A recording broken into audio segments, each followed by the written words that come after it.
Pax Vobis, salam damai dan sejahtera bagi kita semua.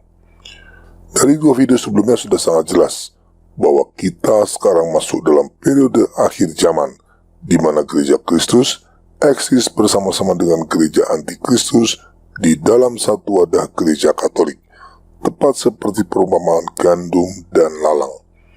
Dokumen Traditionis Custodes secara implisit sudah mengkonfirmasi itu.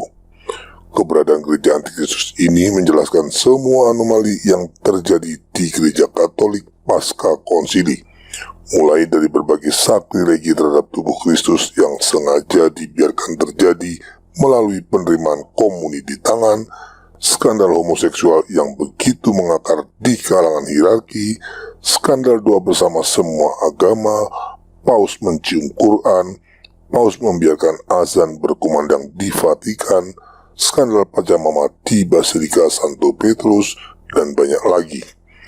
Hanya dalam gereja antikristus saja itu semua dapat terjadi dan dibenarkan. Itu juga menjelaskan mengapa gereja konsili melalui Paus Fransiskus dalam dokumen Traditionis Custodes menetapkan Missa Novus Ordo sebagai satu-satunya lex orandi gereja konsili. Misa Latin tradisional yang sudah digunakan selama berabad-abad sudah pasti jauh lebih superior dari Missa Novus Ordo yang sengaja dibuat untuk mengakomodasi semangat ekumenisme. Keduanya dapat dibandingkan seperti korban persembahan Habel yang diterima Tuhan dan korban persembahan Kain yang diabaikan Tuhan. Ketika harus memilih salah satu, gereja konsili justru memilih Missa Novus Ordo yang miskin dengan berkat dan sebaliknya menyingkirkan Misa Latin tradisional yang berlimpah dengan berkat Tuhan. Seperti ibu tiri yang jahat yang memberikan ular ketika anaknya membutuhkan roti, begitulah perilaku gereja konsili alias gereja antikristus. Keberadaan gereja antikristus bersama-sama gereja Kristus belum pernah terjadi dalam sejarah gereja sebelumnya. Jadi ini situasi yang menuntut tanggapan yang juga tidak biasa dari kita. Tapi karena situasi ini sudah dinubuatkan dalam kitab suci seperti dalam perumpamaan gandum dan lalang, tentu di dalam kitab suci Tuhan juga sudah memberikan petunjuk bagaimana kita harus bersikap menghadapi situasi tersebut. Bukan kebetulan jika dalam kitab Wahyu juga disebutkan tentang dua perempuan. Yang satu adalah perempuan berselubung matahari seperti dalam kitab Wahyu bab 12, dan lainnya adalah perempuan pelacur yang disebut sebagai Babel besar seperti dalam kitab Wahyu bab 17-18. Perempuan yang berselubung matahari melambangkan gereja Kristus yang dianiaya dan ingin disingkirkan, sementara perempuan yang disebut Babel besar melambangkan gereja antikristus yang mencemarkan dirinya dengan keinginan dunia. Mengenai Babel besar, inilah yang dikehendaki Tuhan bagi kita. Pergilah kamu, hai umatku, pergilah daripadanya supaya kamu jangan mengambil bagian dalam dosa-dosanya, dan supaya kamu jangan turut ditimpa malapetaka-malapetakanya, sebab dosa-dosanya telah bertimbun-timbun sampai ke langit, dan Allah telah mengingat segala kejahatannya. Kitab Wahyu bab 18 ayat 4-5. Ini dengan tepat menggambarkan keadaan gereja konsili yang menyesatkan banyak umat Tuhan ke dalam agenda ekumenisme, yaitu membangun satu agama global yang akan melayani tatanan dunia baru. Gereja konsili yang sudah tidak setia pada Tuhan dan memilih melayani dunia memang tepat jika dilambangkan sebagai perempuan pelacur. Tuhan menghendaki kita segera keluar dari gereja konsili dan tidak ikut terlibat dalam agenda jahatnya yang melawan kehendak Tuhan. Seperti yang saya singgung di video sebelumnya, penyesatan gereja konsili ini berlangsung secara gradual, seperti kodok-kodok yang direbus dalam panci dengan api kecil. Perubahan berlangsung secara bertahap, sehingga membuat banyak sekali orang Katolik yang tidak menyadari bahaya dan agenda jahatnya. Hanya orang-orang terberkati seperti Monsignor Lefebvre yang mampu melihat kesesatan gereja konsili bahkan sebelum buah-buah buruknya bermunculan. Saya sendiri sampai dengan tahun 2013 termasuk orang yang loyal pada konsili Vatikan kedua. Baru setelah Paus Benediktus mengundurkan diri dan digantikan oleh Paus Fransiskus, saya mulai menyadari buah-buah buruk yang begitu banyak dari Konsili Vatikan kedua. Sejak saat itu saya mulai bersikap kritis hingga akhirnya memutuskan untuk menolak Konsili Vatikan kedua. Uskup Agung Vigano juga termasuk orang-orang yang mulai menyadari masalah Konsili Vatikan kedua di masa Paus Fransiskus.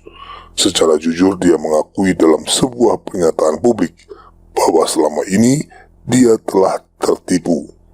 Kita berharap semakin banyak orang Katolik, baik klerus maupun awam, yang bersikap seperti Uskup Agung Vigano, mau dengan rendah hati dan jujur mengakui telah tertipu oleh Konsili Vatikan kedua. Sekarang, dengan adanya dokumen Traditionis Custodes, seharusnya menjadi semakin jelas bahwa Konsili Vatikan kedua memang menyesatkan dan harus ditolak. Dokumen ini menjadi pernyataan resmi yang implisit bahwa gereja konsili memang berbeda dengan gereja Kristus yang diwariskan oleh para rasul. Dokumen ini bagikan peringatan terakhir bagi kode-kode konsili yang sedang direbus di dalam panci ekumenisme untuk segera keluar sebelum air menjadi terlalu panas. Mereka yang setelah adanya dokumen Traditionis Custodes masih juga tidak mau menyadari kesesatan Konsili Vatikan kedua, mungkin memang akan seterusnya menjadi pengikut gereja konsili alias gereja antikristus sampai akhir. Jiwa mereka sudah berhasil dirusak oleh semangat ekumenisme terlalu dalam dan kemurtadan tampaknya sudah menjadi pilihan mereka. Dengan situasi demikian, nubuat Rasul Paulus tentang kemurtadan sebelum kedatangan Tuhan menjadi sangat masuk akal. Jika berbagai skandal dan buah-buah buruk yang terjadi pasca konsili ditambah dokumen Traditionis Custodes masih tidak juga menyadarkan mereka, mungkin memang tidak ada lagi yang dapat membuat mereka sadar. Hanya keajaiban Tuhan sajalah yang masih dapat menyelamatkan jiwa mereka. Sekarang, bagi kita yang sudah menyadari kesesatan Konsili Vatikan kedua, apa yang harus kita lakukan? Sabda Tuhan dalam kitab Wahyu jelas menghendaki kita keluar dari gereja konsili. Apakah itu berarti kita keluar dari gereja Katolik dan memilih menjadi anggota gereja lain? Tentu saja tidak. Gereja Katolik adalah satu-satunya gereja Kristus. Di luar gereja Katolik tidak ada gereja Kristus, dan oleh karenanya tidak ada keselamatan. Gereja Katolik adalah satu-satunya bahtera yang dibangun Tuhan demi keselamatan kita. Apapun yang terjadi di dalam bahtera tersebut sudah diperhitungkan Tuhan sejak awal dan dipastikan tidak akan pernah membuat bahtera tersebut tenggelam. Maka tetap tinggal di dalamnya, yaitu tetap setia di dalam gereja Katolik adalah pilihan logis satu-satunya. Lalu apakah kita menjadi sedevakantis? Juga tidak. Kaum sedevakantis hampir sama dengan Katolik tradisionalis. Mereka juga menolak Konsili Vatikan kedua. Tetapi mereka bertindak lebih jauh dengan menolak mengakui semua paus setelah Paus Pius ke-12. Alasannya, semua paus yang mengakui Konsili Vatikan kedua adalah bidat, dan karenanya mereka bukan paus yang valid. Biasanya mereka mengambil sepotong-sepotong pandangan bapak-bapak gereja seperti Santo Vincent Lerins, Santo Robertus Bellarminus, Santo Cajetan, dan lain-lain untuk mendukung posisi mereka. Bagi sedevakantis, praktis hari ini sudah tidak ada satu kardinal pun yang valid, dan konsekuensinya tidak mungkin ada paus valid yang dapat dipilih untuk memimpin gereja Katolik sampai kedatangan Tuhan. Akibatnya, posisi sedevakantis membuat kekosongan tata Petrus bersifat permanen. Ini jelas bertentangan dengan kehendak Tuhan yang mendirikan gerejanya dengan Petrus sebagai fondasinya, seperti tertulis dalam Injil Matius bab 16 ayat 18. Artinya, tanpa Petrus tidak ada gereja Kristus. Karena Tuhan menjanjikan gerejanya akan tetap ada sampai akhir zaman, maka Petrus dan para penggantinya juga akan tetap ada sampai akhir zaman. Tata Petrus memang bisa kosong sementara, seperti saat paus yang lama meninggal dan menunggu terpilihnya paus baru. Bahkan ada juga kekosongan tata Petrus yang berlangsung selama bertahun-tahun. Tetapi bagaimanapun kekosongan tersebut bersifat sementara, bukan permanen seperti yang terjadi akibat posisi kaum sedevakantis. Bahkan paus yang bidat pun pernah ada dalam sejarah. Misalnya Paus Honorius di abad ke-7. Karena pandangan monoteretismenya yang bidat, dia dianatema oleh paus penggantinya. Tetapi bagaimanapun, Paus Honorius tetaplah paus yang valid sampai dengan akhir hidupnya. Jadi, meskipun menurut pandangan bapak-bapak gereja paus yang bidat tidak dapat menjadi paus, harus ada keputusan resmi yang jelas untuk menyatakan itu. Selama tidak ada keputusan resmi yang tegas, maka paus tersebut tetap valid. Karena posisi sede vacantis bertentangan dengan kehendak Tuhan, maka kita harus menolaknya.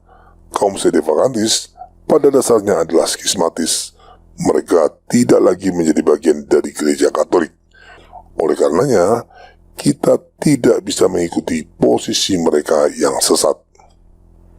Jadi kesimpulannya, kita harus tetap di dalam gereja Katolik dan tetap mengakui kepemimpinan paus. Tetapi kita tegas menolak Konsili Vatikan II dan semua kesesatannya. Seperti yang Anda juga pasti tahu, banyak video-video Crusader Network yang mengkritik keras Paus Fransiskus. Tetapi saya tetap mengakuinya sebagai paus yang sah dan pemimpin tertinggi gereja Katolik. Rasul Petrus sebagai pemimpin para rasul pun pernah diadik oleh Rasul Paulus di muka umum ketika melakukan kesalahan. Meski demikian, Rasul Paulus tetap mengakui Rasul Petrus sebagai pemimpin gereja Tuhan. Itu menjadi bukti bahwa paus tidak infalibel dalam segala hal, sehingga dalam hal tertentu tetap bisa salah. Oleh karenanya, kita tidak bisa taat buta kepada seorang paus, siapapun dia. Untuk memahami posisi ini, kita bisa mengambil teladan Nabi Daniel. Setelah penaklukan Yerusalem oleh Raja Nebukadnezar, Daniel hidup dalam pembuangan di tanah Babel. Di sana Daniel hidup di tengah bangsa pagan penyembah berhala dan sekaligus juga mengabdi pada Raja Babel. Selama hidupnya di tanah Babel, Daniel tidak pernah memberontak ataupun menolak mengakui kepemimpinan Raja-Raja Babel yang berkuasa. Namun Daniel tetap setia pada imannya tanpa kompromi. Dia bahkan berani menentang perintah raja apabila perintah tersebut bertentangan dengan imannya. Meski untuk itu, ia harus menerima hukuman dimasukkan ke kandang singa. Daniel hidup di tanah Babel sampai dengan kedatangan Raja Koresi yang membebaskan bangsa Israel kembali ke tanah mereka. Kisah Daniel yang hidup di tanah pembuangan namun tetap setia pada imannya dan juga setia mengabdi pada Raja-Raja Babel dapat menjadi type bagi orang-orang Katolik yang ingin menjadi bagian dari sisa umat yang setia di tengah gereja Katolik yang saat ini dikuasai semangat Konsili Vatikan II. Kita tetap tinggal di dalam gereja Katolik, tetap mengakui paus dan seluruh hierarki yang sah, namun setia tanpa kompromi pada iman gereja Katolik prakonsili. Seperti yang saya katakan tadi, misa Latin tradisional itu bagikan persembahan korban bakalan Habel yang berkenan bagi Tuhan. Sementara misa Novus Ordo adalah persembahan korban bakalan Kain yang tidak layak dan tidak disukai Tuhan. Maka dokumen Traditionis Custodes yang menetapkan misa Novus Ordo sebagai satu-satunya lex orandi di gereja konsili sama seperti sengaja memilihkan persembahan yang kurang baik bagi Tuhan dan menyembunyikan persembahan yang layak. Bukankah itu suatu penghinaan yang menyakitkan bagi Tuhan? Maka setiap misa Novus Ordo yang dirayakan di gereja konsili pada dasarnya adalah suatu penghinaan bagi Tuhan. Sebagai sisa umat yang setia dan mengasihi Tuhan, kita tidak bisa terlibat pada tindakan yang jelas-jelas merupakan penghinaan bagi Tuhan. Oleh karenanya, kita pun tidak dapat terlibat dalam misa Novus Ordo. Ini memang menjadi dilema bagi kita di Indonesia, di mana umumnya satu-satunya misa yang ada di seluruh keuskupan hanyalah misa Novus Ordo. Memang masih ada 1-2 imam yang menyelenggarakan misa Latin tradisional secara sembunyi-sembunyi. Tetapi secara umum misa Latin tradisional bisa dianggap tidak tersedia. Apakah itu berarti kita tidak lagi mengikuti misa entah sampai kapan dan sebagai konsekuensinya semakin lama semakin terpisah dari kehidupan menggereja di paroki kita masing-masing? Tidak, itu seperti sikap mau selamat sendiri dan tidak peduli pada gereja. Kita bisa belajar dari sebuah kisah yang meski tidak ada dalam kitab suci, namun menurut tradisi cukup layak untuk dipercaya. Kisah tersebut terjadi di abad pertama saat orang-orang Kristen di Roma dikejar-kejar dan dianiaya. Rasul Petrus yang ingin menyelamatkan diri dari penganiayaan tersebut memilih pergi dari kota Roma. Tetapi di tengah jalan, dia berpapasan dengan Tuhan yang menampakkan dirinya. Petrus bertanya, "Quo vadis Domini?" yang artinya, "Hendak kemanakah engkau Tuhan?" Dan Tuhan menjawab, "Aku hendak ke Roma untuk disalibkan kembali." Jawaban itu langsung menyadarkan Rasul Petrus akan tanggung jawabnya sebagai gembala umat Kristen di Roma. Dia akhirnya kembali untuk menemani dan menguatkan mereka dalam penderitaan. Meski untuk itu, dia ditangkap dan dihukum mati dengan cara disalibkan terbalik. Kita pun harus mengambil sikap seperti Rasul Petrus, yang akhirnya memutuskan tidak lari dari tanggung jawab, tetapi memilih untuk ikut menderita bersama gereja. Misa Novus Ordo adalah suatu penghinaan bagi Tuhan dan sekaligus penganiayaan bagi gereja Kristus. Meskipun demikian, kita harus tetap menghadiri Misa Novus Ordo, bukan untuk ikut merayakannya, karena tidak ada yang layak untuk dirayakan dalam misa abal-abal tersebut, tetapi untuk ikut serta menemani Sang Mempelai Kristus, yaitu gerejanya yang tengah dianiaya. Itu sama seperti Yohanes yang hadir di Kalvari, bukan untuk ikut menganiaya dan menyalibkan Tuhan kita, tetapi untuk setia menemani Tuhan dalam penderitaannya. Kita bisa sampai pada kesimpulan tersebut karena bapak-bapak gereja memang mengajarkan bahwa seperti Kristus harus menjalani sengsara Kalvari dan mati di kayu salib sebelum bangkit dalam kemuliaan, mempelainya juga akan mengalami sengsara Kalvari sebelum keadaannya dipulihkan dalam kemuliaan. Sejak pengkhianatan para Yudas Iskariot modern dalam Konsili Vatikan II sampai hari ini, Gereja Katolik yaitu Sang Mempelai Kristus memang sedang mengalami penderitaan Kalvari yang dimaksud. Bagi kita sendiri, kehadiran dalam Misa Novus Ordo tersebut tidak ada gunanya, tetapi bagi Sang Mempelai Kristus, kehadiran kita sangat berarti. Sama seperti kehadiran Yohanes sangat menghibur Tuhan kita yang tersalib, sehingga Tuhan berkenan menganugerahkan bundanya kepada Yohanes. Demikian juga kehadiran kita dalam Misa Novus Ordo adalah ungkapan kesetiaan kita untuk menemani Mempelai Kristus di tengah penderitaan Kalvari. Itu tindakan yang sangat berharga di mata Tuhan. Selain itu, sama seperti Daniel yang menolak menerima makanan raja agar tidak menajiskan dirinya, seperti yang tertulis dalam kitab Daniel bab 1 ayat 8, kita pun tidak perlu ikut menerima komuni. Mungkin saja sakramen Ekaristi tersebut tetap valid, tetapi yang jelas tidak licit atau tidak layak karena dikonsekrasi dengan rumusan yang sudah diacak-acak dalam liturgi misa yang tidak sepantasnya. Dan yang jelas, hosti tersebut dikonsekrasi di dalam gereja antikristus.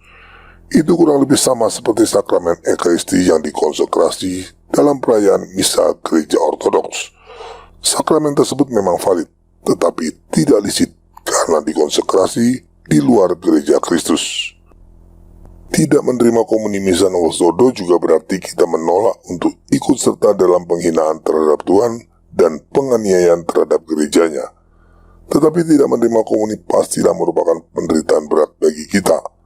Maka dengan memutuskan tidak menerima komuni, berarti kita merelakan diri untuk ikut serta ambil bagian dalam penderitaan yang sedang dialami gereja. Tindakan itu juga bisa kita persembahkan sebagai sirih atas penghinaan terhadap Tuhan dan penganiayaan terhadap gerejanya. Yohanes gagal menemani Tuhan kita saat penderitaannya di Getsemani, tetapi berkat pertolongan Bunda Maria, dia tidak gagal menemani Tuhan dalam puncak sengsaranya. Demikian juga kita mungkin berkali-kali gagal untuk setia pada gereja dalam banyak hal, tetapi dengan pertolongan Bunda Maria, semoga kita tidak gagal untuk menemani Sang Mempelai Kristus di saat puncak penderitaannya. Lalu bagaimana dengan pengudusan jiwa kita yang seharusnya kita terima melalui sakramen Ekaristi? Apa yang kita alami saat ini adalah keadaan luar biasa. Tuhan pasti tahu bahwa kita tidak menerima sakramen Ekaristi bukan karena kelalaian kita, tetapi karena kita tidak ingin ikut menghina dia. Dalam situasi luar biasa ini, kita dapat mengupayakan pengudusan hidup kita melalui doa dan puasa. Meski tidak akan sama seperti menerima sakramen Maha Kudus dalam kondisi yang normal, itu jauh lebih baik daripada ikut menerima sakramen Ekaristi tetapi dengan menghina Tuhan kita. Itu tadi adalah sikap defensif. Bagaimana kita dapat bertahan menjaga kesetiaan iman Kristen di tengah gereja Katolik yang nyaris dikuasai oleh gereja antikristus. Seperti dalam perumpamaan Injil, ada waktunya lalang dikumpulkan dan dibakar. Demikian juga ada waktunya kita sebagai sisa umat bertindak ofensif dengan meneladani sikap Yudas Makabe yang melancarkan perlawanan untuk memulihkan kembali bait suci yang tercemar. Bersama Bunda Maria, Santo Mikael Malaikat Agung, dan semua orang kudus, pada waktu yang tepat kita sebagai sisa umat yang setia akan melawan segala kesesatan yang telah mencemari gereja Tuhan dan memulihkan segala sesuatu di dalam Kristus.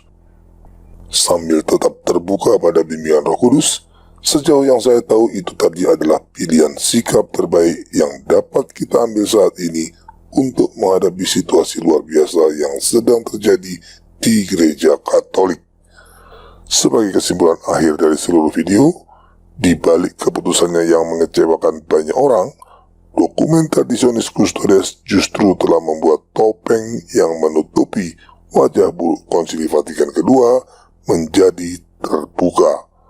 Sekarang kita tahu bahwa akibat Konsili Vatikan II, kita berada dalam situasi di mana perumpamaan gandum dan lalang yang tumbuh bersama dalam satu ladang sedang tergenapi.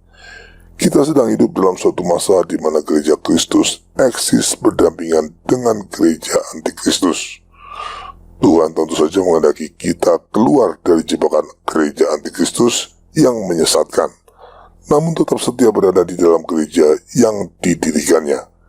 Dengan mengambil teladan Daniel, Yohanes, Petrus, dan Yudas Makabe seperti yang sudah dijelaskan dalam video ini, kita memilih untuk menjadi sisa umat yang setia di dalam gerejanya, sambil tetap menghidupkan asa untuk pada waktu yang tepat dapat berjuang memulihkan segala sesuatu di dalam Kristus seperti yang dikehendakinya. Terima kasih atas perhatian Anda. Viva Christo Rey.